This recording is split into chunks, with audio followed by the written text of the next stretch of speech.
Ahojte, ideme frezovať takúto veľkú súčiastku.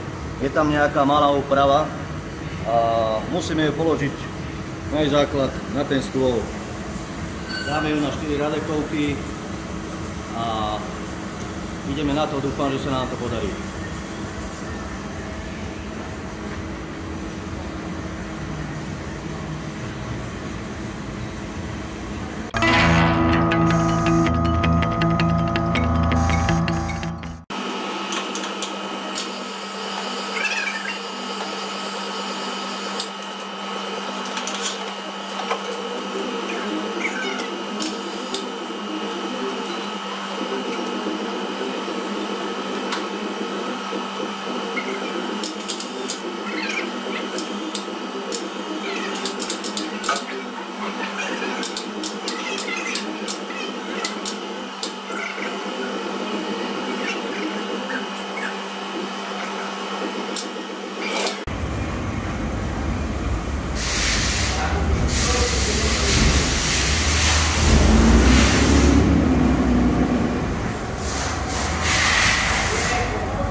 Pomocou Božou sme to tam nejako naložili a teraz musíme vycentrovať túto rovinu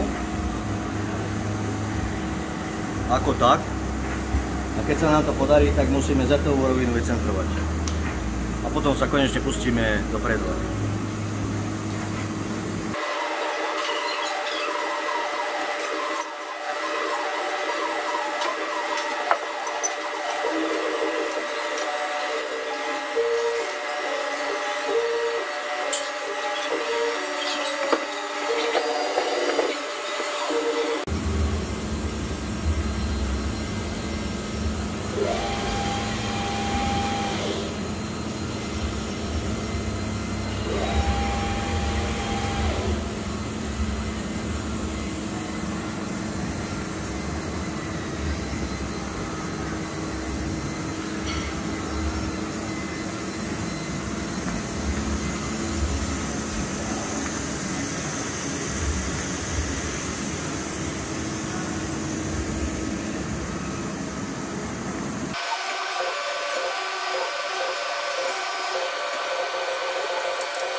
No, máme to všetko nastavené, vycentrované.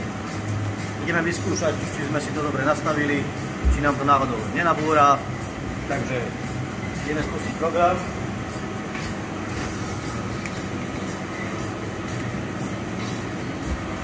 Poručeno Pánu Bohu.